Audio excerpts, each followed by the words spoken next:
Hello friend and dear student, welcome back all of you in Madhu pharma. आप सभी कैसे हैं? आई होप आप सभी ठीक ही होंगे। तो आज के इस वीडियो में हम लोग बात करेंगे physical pharmaceutics first B pharm third semester में पढ़ना होता है और यह वीडियो आप सभी के लिए मोस्ट ही इम्पोर्टेंट होने वाली है। और जैसा कि आप लोगों को मैं बता दूं, इस फिजिकल फार्मास्यूटिक्स फर्स्ट के मैंने कई सारे वीडियोज अपलोड कर चुके हैं, जिसमें हमारा फर्स्ट हो गया मोस्ट इम्पॉर्टेंट क्वेश्चन, जो आल आपके मतलब सिलेबस से पूरे सिलेबस से मोस्ट इम्पॉर्टेंट क्वेश्चन को मैंने एक वीडियो बनाया था। और सेकंड मैंने गेस्ट पेपर का बनाया था। और जो थर्ड था वो मतलब all unit first second third fifth से मतलब पाँचों सब मतलब सिलेबस के पाँचों यूनिट से मैंने 60 इम्पॉर्टेंट क्वेश्चन को मतलब बनाया था और उसके सॉल्व भी मतलब मैंने कर दिया था। और आज हम लोग फाइनली बात करेंगे यूनिट फर्स्ट और सेकंड की बात करेंगे। और इसमें क्या बात करेंगे? Long short most important question with solution. तो देखिए फर्स्ट जो आपका क्वेश्चन है, define solubility and explain method of, चाहे मेथड पूछे या मैकेनिज्म पूछे, आप लोगों को परेशान नहीं होना है, दोनों सेम है, ठीक है। Mechanism of solute and solvent interaction, ठीक है। और जो सेकेंड आपका क्वेश्चन है, briefly define the diffusion mechanism in the biological system with example. और जो थर्ड है, define the state Raoult law. Route law क्या होता है? गिव्स इस एप्लीकेशन एंड लिमिटेशन, और उसके लिमिटेशन क्या है और एप्लीकेशन क्या है, ठीक है। और जो आपका फोर्थ नंबर क्वेश्चन है, define distribution law gives the application and limitation. उसके बाद अगला क्वेश्चन आपका है, what is physicochemical properties of drug molecules. Physicochemical properties क्या होता है हमारे ड्रग मॉलिक्यूल्स के साथ। और उसके बाद जो आपका 6 नंबर क्वेश्चन है, define term latent heat vapour pressure aerosol inhaler. ये जो आपको पाँच मतलब आपके यूनिट फर्स्ट और सेकेंड के पाँचों छह क्वेश्चंस हैं, आपके लिए मोस्ट इम्पॉर्टेंट है। तो आप लोग इतना जानिए कि आपके एग्जाम के लिए सब क्वेश्चंस और इसके सॉल्यूशंस मैं बता रही हूँ, तो आपके लिए बहुत ही इंपॉर्टेंट। जो फर्स्ट क्वेश्चन है, देखिए, define solubility and explain method या mechanism of solute and solvent interaction, इसकी बात हम करेंगे। तो इसका अब हम लोग सॉल्यूशन देख ले क्या कैसे है। देखिए सॉल्वेबिलिटी सॉल्वेबिलिटी क्या होता है? Solubility means how much of a substance like sugar और salt can dissolve in a liquid या लाइक वाटर। मतलब सॉल्वेबिलिटी का मतलब हम आपको सीधा सा सिंपल सा बता दे। देखिए ऐसे ही कोई मतलब इसमें क्या है, देखिए इसमें क्या हो गया और इसमें हम वाटर रख दिए, ठीक है, वाटर रख दिए और इसमें हम बाहर से क्या कर रहे हैं, शुगर को मिक्सअप कर दे रहे हैं, ठीक है। यही अब जब दोनों मिक्स अप हो जा रहे हैं, जैसे चीनी और पानी का जब हम घोल बना रहे हैं, वही हमारा क्या हो रहा है, सॉल्वेबिलिटी मतलब सॉल्युबल होना, ठीक है। ये हमारी सॉल्वेबिलिटी हो गई, ठीक है। तो यहाँ पे क्या है, जो हमारा शुगर है इसको हम लोग क्या बोल रहे हैं, सॉल्यूट बोल रहे हैं। और जो हमारा वाटर है इसको हम लोग क्या बोल रहे हैं, सॉल्वेंट बोल रहे हैं, ठीक है। तो देखिए इसमें क्या मैंने बताया कि solubility means how much of a substance like sugar और salt can dissolve in liquid like water. मतलब क्या है, डिजॉल्व जो कर रहा है वो एक तरह का लिक्विड है जिसको वाटर बोला जा रहा है। और हाउ मच ऐसा सबस्टेंस जो हमारे उसमें मिक्सअप हो रहा है, जैसे हमारे शुगर और साल्ट, इसी को ही सॉल्वेबिलिटी बोल रहे हैं, ठीक है। अब देखिएगा, और जो हमारे चीनी और पानी का जो दोनों घोल बन रहा है, इसको क्या बोलेंगे, सॉल्यूशन बोलेंगे, ठीक है। देखिए सॉल्यूशन अगर सॉल्वेबिलिटी पूछता है और इसको मतलब क्या है 7 या 10 मार्क्स में, तो आप लोग सॉल्यूशन भी लिख दीजिएगा, ठीक है। ए solution is a mixture in which one substance मतलब सॉल्यूट। देखिए वन सबस्टेंस हमारा शुगर हो गया, तो इसको क्या बोला जा रहा है, सॉल्यूट बोला जा रहा है, ठीक है। Is completely dissolve in an other substance the solvent. और जो हमारा वाटर है इसको क्या बोला जा रहा है, सॉल्वेंट। सॉल्यूट प्लस सॉल्वेंट जब दोनों मिक्स अप हो रहा है तो हमारे क्या बना रहे हैं, सॉल्यूशन। आई होप सॉल्वेबिलिटी और सॉल्वेंट आपको समझ समझ में आया। अब आगे चलिए, अब देखिए जो मैंने आपको अभी बताया ना, मैकेनिज्म में भी क्वेश्चन में पूछा था, मैकेनिज्म या मेथड। तो हम लोग देखिए यहाँ पे बात करेंगे mechanism of solute solvent interaction. ठीक है, mechanism of solute solvent interaction. देखिए, it means how the particles of the solute like salt और sugar mix and joint with the particles of the solvent like water to form a solution. मतलब हमारे जो solute है, solute और solvent आपस में मिल रहे हैं तो क्या बना रहे हैं, एक सोल्यूशन का फॉर्मेशन कर रहे हैं। और ठीक है, मैकेनिज्म इसका देखना, इट इन्वॉल्व 3 स्टेप, मतलब 3 स्टेप से हमारे इसके मैकेनिज्म कंप्लीट होते हैं। देखिए, D attachment of solute from bulk form, मतलब डी अटैचमेंट का मतलब दूर हो जाना। ठीक है, सॉल्यूट ऑफ बल्क फॉर्म में है और इसके बाद आगे जब रिएक्शन हो रहा है तो इससे देखिए एक हमारा सॉल्यूट मतलब दूर हो जा रहा है। ठीक है, उसी को ही बोला जा रहा है D attachment of solute from bulk form. आगे देखिए, आगे फिर क्या हो रहा है, जो सेकेंड स्टेप है, सेकेंड स्टेप में हो रहा है कि formation of vacant site in solvent, हमारे सॉल्वेंट के बीच में वैकेंट साइट बन जा रहा है। ठीक है, अब देखिएगा ए हमारा बन गया। ठीक है, उसके बाद आगे क्या हो रहा है कि इसी के बीच का ये जो बीच का ये है ना, यही निकल जा रहा है, फ्री सॉल्वेंट पार्टिकल्स, हमारे सॉल्वेंट पार्टिकल जो आ रहे हैं वो अलग हो जा रहा है। ठीक है, उसके बाद हमारे बीच में वैकेंट साइट बन गए। ठीक, जो थर्ड स्टेप है, in certain of D attachment solute particle into solvent. और उसके बाद क्या है कि जो हमारा वैकेंट साइट था उसमें क्या हो रहा है, हमारे फ्री पार्टिकल सॉल्वेंट यहाँ पे हो रहे हैं, उसके बाद वैकेंट साइट को फुलफिल कर रहे हैं, जिसको सॉल्यूशन बोला जाए। मतलब सॉल्वेंट, ये सॉल्वेंट हो गया, ये सॉल्यूट हो गया और मिल के बना दिया सॉल्यूशन। ठीक है, आई होप आपको इतना समझ में। अब आगे देख लीजिए, अगर इसको भी पूछता है तो इसको भी लिख दीजिएगा, मैकेनिज्म फॉर डिफरेंट सॉल्वेंट। ठीक है, डिफरेंट टाइप्स के सॉल्वेंट जो हैं, इनके polar solvent, non polar solvent और सेमी पोलर सॉल्वेंट। ठीक है, अब इन तीनों के बारे में हम लोग पढ़ेंगे। तो polar solvent increases dielectric constant, जब इंक्रीज हो रहा है dielectric constant, so reduce force of attraction, तो हमारा जो फोर्स ऑफ अट्रैक्शन है वो रिड्यूस हो रहा है। तो फिर क्या हो रहा है, ability of breaking covalent bond, जब हमारा फोर्स ऑफ अट्रैक्शन रिड्यूस हो रहा है तो हमारे कोवैलेंट बॉन्ड में मतलब एबिलिटी पाई जा रही है ब्रेक होने का। ठीक है, नॉन पोलर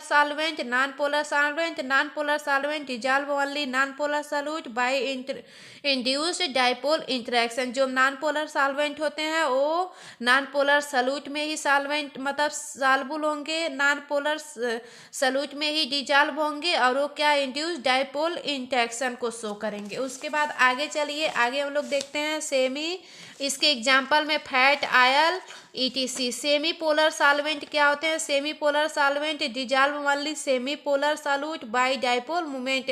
जो हमारे सेमी पोलर सॉल्वेंट होते हैं वो क्या हो रहे हैं, सेमी पोलर सॉल्वेंट में डिजॉल्व हो रहे हैं only semi polar solute bye dipole movement.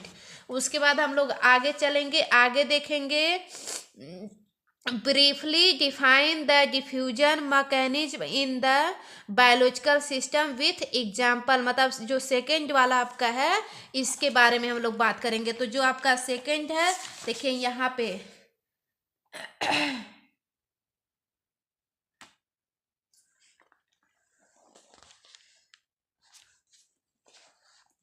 चलिए देखिए, सेकेंड वाला जो क्वेश्चन आपका है, सेकेंड वाले का आंसर देखिए, डिस्कस, यही था ना, briefly define the diffusion mechanism in the biological system with example. हाँ, अब देखिए यहाँ पे क्या है, डिफ्यूजन क्या होता है। डिफ्यूजन सबसे पहले हम जब शॉर्ट क्वेश्चन का आंसर बताए थे तो उसमें मैं बताई थी डिफ्यूजन क्या होता है। ठीक है, तो यहाँ पे देखिए डिफ्यूजन क्या होता है। Diffusion is the process by which drug molecules moves from a high concentration to low concentration through a medium like a membrane। this process is called diffusion। मतलब डिफ्यूजन प्रोसेस क्या होता है कि जो हमारे मतलब डिफ्यूजन प्रोसेस एक क्या है, देखिए यहाँ पे ये हमारे हाई कंसंट्रेशन है, इधर हमारे लो बीच में हमारे सेमी परमेएबल मेम्ब्रेन है। तो ठीक, डिफ्यूजन जो है एक प्रोसेस होता है जिसमें क्या होता है कि जो हमारे सबस्टेंस होते हैं वो क्या होते हैं, हमारे हाई कंसंट्रेशन से सेमी परमिएबल मेम्ब्रेन को क्रॉस करते लो कंसंट्रेशन की तरफ जाते हैं, इसी प्रोसेस को ही डिफ्यूजन बोलते हैं। इसके एग्जांपल देख लीजिए। एग्जांपल में when a tablet dissolve in the stomach the drug particles spread from where they are more the to where they are less. मतलब ये क्या है कि आप लोग इसको समझिएगा अपने एचएपी सब्जेक्ट से, ह्यूमन एनाटॉमी एंड फिजियोलॉजी से, ठीक है। इसमें क्या है, वेन टेबलेट, जब हम लोग टेबलेट को लेते हैं तो टेबलेट क्या होता है, देखिए टेबलेट को लिए फिर हमारे माउथ के थ्रू गया, हमारे स्टमच में जाएगा, वहाँ ब्रेक डाउन होगा, उसके बाद फिर तो एब्जॉर्ब होगा, ऐसा प्रोसेस होगा। तो वही कह रहा है when a tablet dissolve in the stomach the drug particle spread from where they are more to where they are less. हाँ, मतलब अधिक से कम की तरफ जा रहा है, यही हमारा क्या है, डिफ्यूजन है, ठीक है। अब देखिए इसमें क्या है, हमारे Fick's first law of diffusion. Fick's first law of diffusion, a Fick's first law of diffusion क्या कह रहे हैं, फिक्स फर्स्ट लॉ से that the rate of diffusion is directly proportional to the concentration difference. मतलब क्या है, fix first law क्या कह रहे हैं कि डिफ्यूजन प्रेशर्स के डायरेक्टली प्रोपोर्शनल होते हैं, J equal to minus D C upon D X. हाँ, और फिर यहाँ देखिए D C upon D X where J equal to flux of a component rate of diffusion, जिसको वो कह रहा है D equal to diffusion constant D C upon D X, मतलब कंसंट्रेशन ग्रेडियंट हो गया। उसके बाद अगला negative sign indicates that diffusion occurs in the direction opposite to that of high concentration. उसके बाद क्या है, Fick's second law of diffusion. Fick's second law explain how the concentration of a substance change with time during diffusion. इसमें क्या हो रहा है, D C upon D X equal to D into D square C upon D X square. इसके application देख लेते हैं। Drug absorption में पहला, ड्रग डिस्ट्रीब्यूशन में release of drug from doses farm, और जो हमारे ड्रग हो रहे हैं वो डोजेज फार्म में रिलीज हो रहा है, ठीक है। अब आगे हम लोग अगला क्वेश्चन की बात करते हैं। जो अगला क्वेश्चन है आपका, डिफाइन द स्टेट, जो थर्ड नंबर क्वेश्चन है, define the state Raoult law give its application and limitation. Raoult law क्या होता है इसके बारे में डिफाइन करिए, और इनके एप्लीकेशन और लिमिटेशन के भी बारे में। तो चलिए हम बताते हैं आपको राउट लॉ।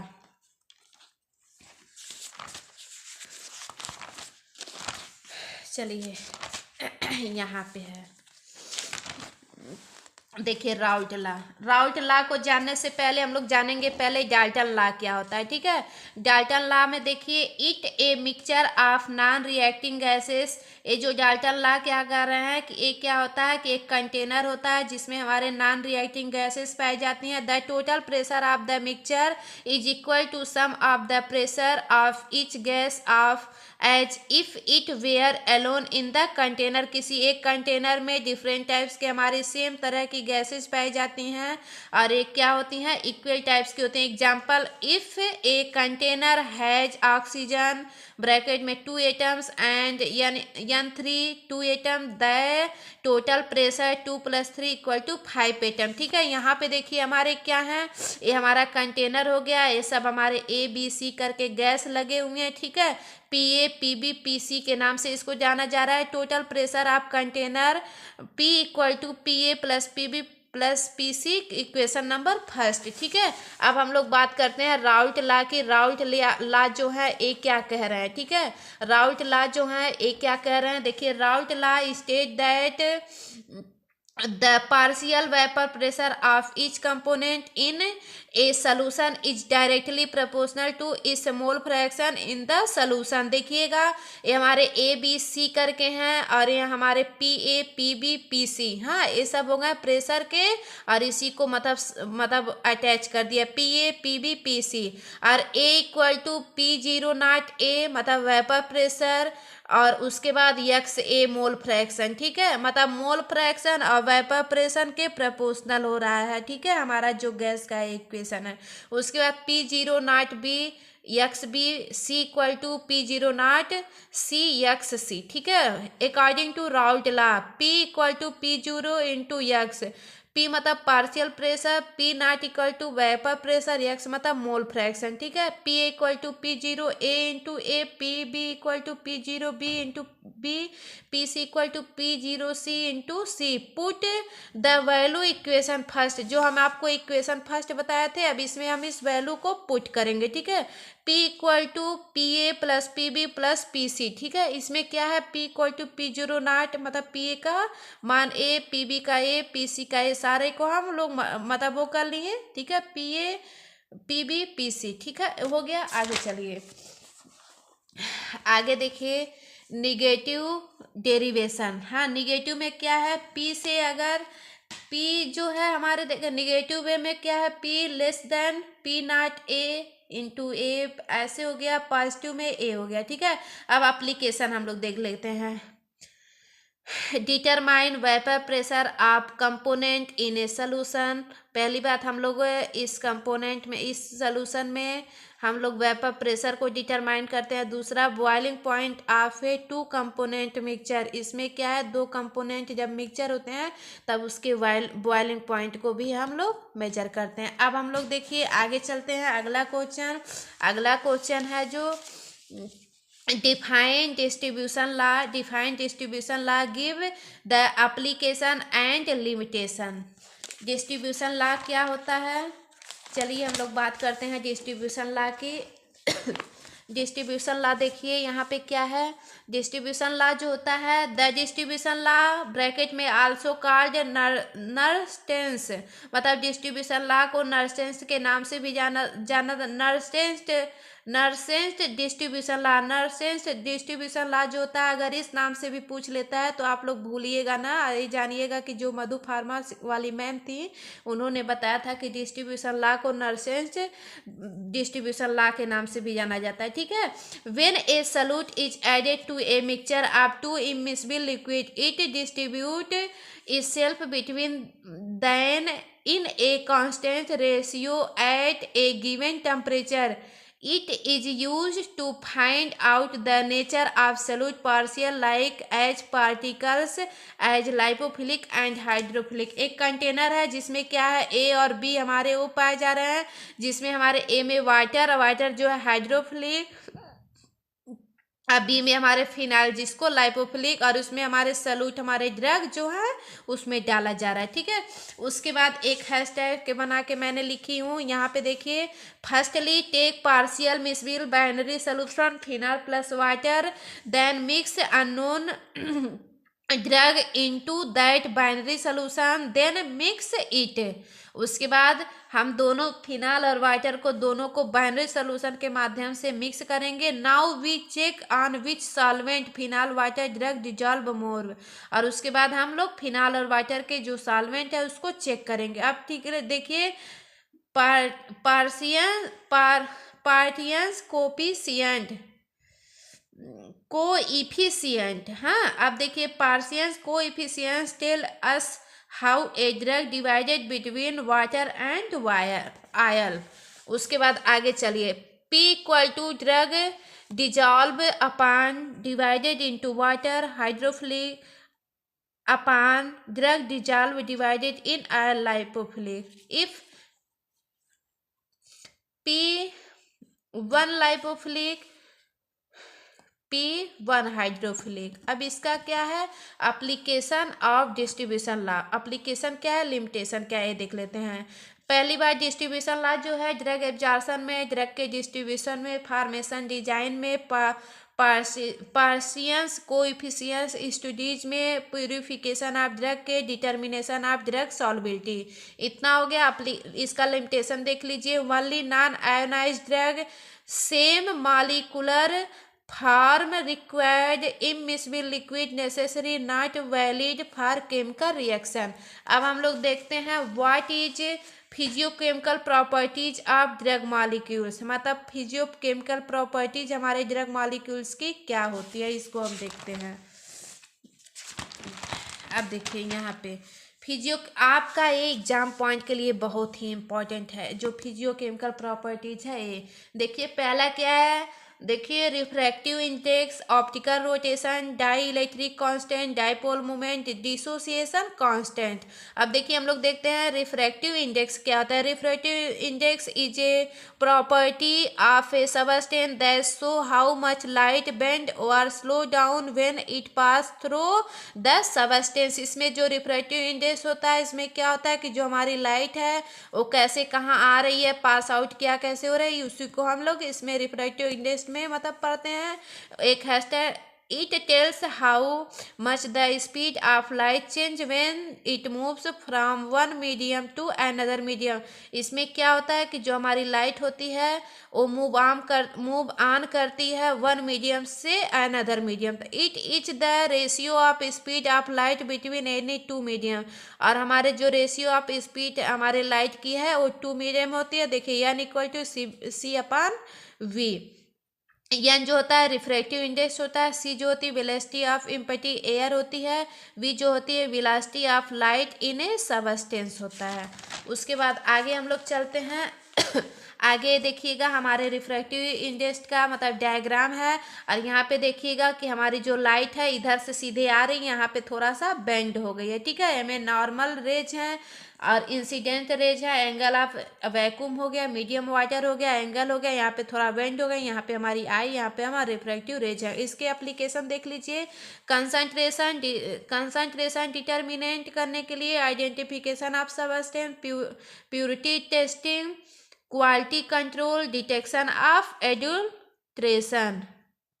अब देखिए हम लोग सेकेंड की बात करते हैं। ऑप्टिकल रोटेशन क्या होता है। When a beam of polarization light passes through some liquid or solution, the light turn rotates either to the right or to the left. मतलब ऑप्टिकल रोटेशन जो है इसमें हमारे लाइट जो होती है उसको रोटेट करते हैं और वो हमारे राइट और लेफ्ट पे आती जाती रहती है। यहाँ पे देखिए मैंने डायग्राम बनाया है। The angle through which it rotate is called optical rotation. इसके बाद देखिएगा यहाँ पे हमारे लाइट सोर्स दे रहे हैं, ये हमारे प्रिज्म है, पीपीएल यहाँ पे लगा हुआ है, सिंपल ऑफ सोल्यूशन है। उसके बाद क्या है जो हमारे ऑप्टिकल इन एक्टिव है, क्लॉकवाइज और एंटी क्लॉकवाइज, जिस पे हमारे वो आ रहे हैं मतलब लाइट आ रही, ठीक है। एप्लीकेशन क्या है। आइडेंटिफिकेशन ऑफ कंपाउंड, कंपाउंड की आइडेंटिफिकेशन करना, purity testing, study of isomerism. अब देखिए जो हमारा सेकेंड है, थर्ड जो है डाई इलेक्ट्रिक कांस्टेंट क्या होता है। It is the ratio of permittivity of medium, इसको एक्सेलन से upon permittivity of free space epsilon zero. Dielectric constant equal to E upon E zero, मतलब epsilon upon epsilon zero. Application क्या होता है। Selection of solvent, solubility of drug, ionization of drug, polarity determination. अब आगे हम लोग बात करते हैं, आगे चलिए आगे हम लोग बात करते हैं डाइपोल मोमेंट क्या होता है। The mathematical product of the change into distant, मतलब दो मतलब आयंस के बीच में जो मोमेंट वर्क करता है उसको इसी को ही डाइपोल मोमेंट बोलते हैं। वेयर देखिए यहाँ पे मैंने डायग्राम बनाया, एक तरफ प्लस एक तरफ माइनस, जैसे यानी सी एल हो गया ना, एक तरफ यानी प्लस एक तरफ सी एल माइनस हो गया। Mu equal to Q into R हो गया, where mu dipole moment, Q equal to charge product. Application इसका देखते हैं। To determine polarity, study of molecular structure, purity testing. उसके बाद डिसोसिएशन कांस्टेंट क्या होता है। डिसोसिएशन कांस्टेंट का मतलब होता है एक तरह से डिसोसिएशन मतलब ब्रेक डाउन होना, ठीक है। The breaking of any electrolyte into ions is called dissociation. Strong electrolytes dissociation completely 100%, a weak electrolyte dissociation less than 100%, H2 less than मतलब दोनों तरफ रिएक्शन H प्लस और plus HO minus. According to law mass action Ka equal to H plus bracket में A minus upon HA। यहाँ देखिए the dissociation constant is usually written as a quotient of the equilibrium concentration in mole प्रति litre. Application इसके क्या होते हैं? To study drug ionization, drug के ionization की स्टडी करना, टू प्रिडिक्ट ड्रग एब्जॉर्प्शन, और ड्रग के एब्जॉर्प्शन को देखना। अब हम लोगों का लास्ट क्वेश्चन, आई होप आपको इतना समझ में आया होगा। अब हम लोग लास्ट क्वेश्चन की बात करते हैं। डिफाइन दियर टर्म। लेटेंट हीट क्या होता है, वेपर प्रेशर क्या होता है, एरोसॉल क्या होता है, इनहेलर क्या होता है। अब हम लोग बात करेंगे लेटेंट हीट क्या होती है, ठीक है। चलिए, लेटेंट हीट यहाँ पे है। देखिए लेटेंट हीट क्या होती है। हाँ, latent heat, the word latent means hidden, मतलब ये जो हमारी लेटेंट हीट है ये वर्ड लिया गया है हमारे हिडन से। Latent heat is the amount of heat energy required to change the state of a substance, solid, liquid, gas without changing its temperature. बिना टेम्परेचर के चेंज हुए किसी सॉलिड, लिक्विड, गैस में जो हमारी एनर्जी मतलब हीट एनर्जी रिक्वायर्ड होती है और उसमें जो हमारी ऊष्मा छुपी होती है उसी को ही लेटेंट हीट बोला जाता है। अगला पॉइंट देखिए, they are the amount of heat energy absorbed or release by a substance during a phase change at a constant temperature without changing the substance temperature itself. और जो क्या है कि हमारे एनर्जी जो हमारी हीट एनर्जी होती है एब्जॉर्ब होती है किसी सबस्टेंस में और ड्यूरिंग ए फेज चेंज, हाँ, एट कांस्टेंट मतलब टेम्परेचर पे जो हो रहा है हमारे फेज में, ये हमारी जो ऊष्मा है वो चेंज हो जा रही है, उसी को ही हम लोग लेटेंट हीट बोल रहे हैं। और यहाँ पे देखिए मैं डायग्राम बनाई हूँ। 100 डिग्री सेल्सियस पे हमारा हीट हम दे रहे हैं, 100 डिग्री सेल्सियस पे हमारा जो वाटर है वो बॉयल हो रहा है, ठीक है। When water boil into steam it also absorb heat at 100 degree Celsius that latent heat of web. अब आप इतना जानो कि लेटेंट हीट क्या होता है, तो लेटेंट हीट का मतलब होता है गुप्त ऊष्मा, ठीक है। और आप देखो यहाँ पे जब हीट को प्रोवाइड करते हैं तो ये जो हमारा वाटर है, ठीक है, जब तक 100 डिग्री सेल्सियस पे ये मतलब गर्म नहीं होगा तब तक ये बॉयल नहीं होगा, ठीक है। तो ये जो इसके बीच में जब तक ये गर्म हो रहा है, जब ये बॉयल हो रहा है तब हमें पता चल रहा है, लेकिन जब तक ये गर्म हो रहा है यही जो आपका है यही हमारी गुप्त ऊष्मा या लेटेंट हीट होती है। समझ में आया आप लोगों को? अब चलिए आगे चलते हैं। वेपर प्रेशर क्या होता है, ठीक है। वेपर प्रेशर, वेपर प्रेशर क्या होता है, देखिए यहाँ पे मैं डायग्राम बनाई हूँ, हीट को प्रोवाइड की हूँ, ठीक है। Rate of condensation, rate of vaporisation. देखिए जब हीट प्रोवाइड हुई तो वाटर जो है हमारा 100 डिग्री सेल्सियस पे गर्म हुआ, गर्म होने के बाद फिर वो जब उबलता है, ठीक है, वेपराइजेशन, तो वेपर, और इसके ऊपर क्या है मतलब एक क्लोज्ड कंटेनर है, मतलब बंद है, ढक्कन लगा हुआ है, ठीक है। जब ये पूरा अच्छे से उबल रहा है तो उस टाइम क्या होता है कि कुछ हमारे जो यहाँ के पार्टिकल्स वाटर के कुछ ऊपर जा रहे हैं, कुछ नीचे आ रहे हैं, ठीक है। तब हमको इसके द्वारा मतलब इस ढक्कन जो कंटेनर लगा, कंटेनर में जो पानी और इसके द्वारा जो प्रेशर लग रहा है इसी को ही वेपर प्रेशर बोला जा रहा है। देखिए vapour due to pressure, vapour pressure, vapour के द्वारा लगाया गया प्रेशर ही वेपर प्रेशर कहलाता है। The pressure of A vapour in contact with इस सॉलिड और लिक्विड, मतलब क्या है ये प्रेशर ऐसा वेपर में, चाहे हमारे सॉलिड हो चाहे लिक्विड हो, ठीक है, दोनों जब हमारे प्रेशर मतलब वेपर के कांटेक्ट में आ रहे हैं तब हमारे क्या हो रहा है, वेपर प्रेशर हो रहे हैं, ठीक है। व्हेन बोथ इज इक्वल और gas is in equilibrium that time the process excreted by vapor on any surface is called vapor pressure। इसमें क्या हो रहा है, चाहे इक्वल गैस हो, इक्वल गैस हमारे जो है सेम है और टाइम भी सेम है, उसके बाद क्या हो रहा है फिर हमारे प्रेशर पड़ रहा है, चाहे सरफेस एरिया अधिक हो या कम हो, लेकिन हमारे जब हीट लगेंगे तो हमारा जो वेपराइजेशन होगा वो अच्छे से होगा, ठीक है। Some factor that affect vapour pressure, कुछ फैक्टर हैं जो हमारे वेपर प्रेशर को अफेक्ट, पहला हमारे टेम्परेचर, दूसरा हमारे surface area. As the temperature of a liquid और solid increases is vapour pressure increases. अब आप ही लोग सोचो अगर टेम्परेचर इसमें अगर हम लोग वाटर रखे हैं और खूब हाई हीट दे रहे हैं तो वेपराइजेशन भी तेजी से होगा, ठीक है। Surface area, vapour pressure is independent of surface area. अब जाहिर सी बात है जो हमारा सरफेस एरिया है जितना ही, अब देखिए इसमें रख के हीट प्रोवाइड करेंगे तो एक कम वेपराइजेशन होगा, लेकिन अगर इसमें इस वाले बर्तन में अधिक वाटर रख देंगे और हीट इस पे देंगे तो क्या है ये जल्दी से मतलब उबलेगा ना, भाप देगा, तो वही सरफेस एरिया हमारे अफेक्ट कर रहे हैं, ठीक है। उसके बाद हम लोग बात करते हैं एरोसॉल क्या होता है। Aerosol is a pressurise dosage form. जो एरोसॉल है एक तरह का प्रेशराइज जो डोजेज फॉर्म होता है that delivers the drug as a fine mist spray of form. मतलब ये जो एरोसॉल होता है एक तरह का प्रेशराइज डोजेज फॉर्म होता है और इससे क्या होता है कि एक तरह का ए स्प्रे की तरह वर्क करता है, ठीक है। The drug is filled in a sealed pressurise container. ये क्या होता है जिसमें हम ड्रग को फिल करते हैं और ये क्या होता है कि एक तरह से प्रेशराइज कंटेनर होता है, ठीक है। It contains a propellant gas that help in pushing the drug out when the valve is opened। और ये क्या होता है कि जब ये एक तरह का कंटेनर होता है जिसमें गैस पूरा फुलफिल होता है, इसको जब हम प्रेशराइज करते हैं तो हमारी जो वाल्व होती है ओपन होती है, ये हमारा एरोसॉल होता है, ठीक है।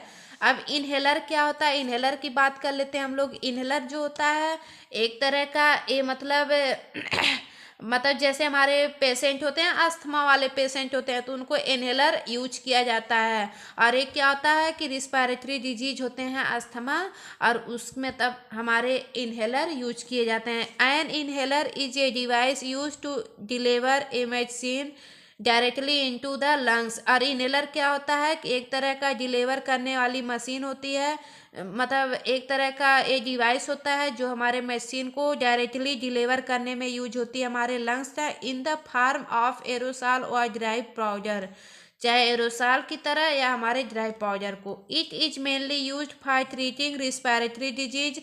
अरे जो इनहेलर होता है हमारे रिस्पायरेटरी डिजीज को मतलब ट्रीट करने में यूज होता है, लाइक अस्थमा एंड सीओपीडी।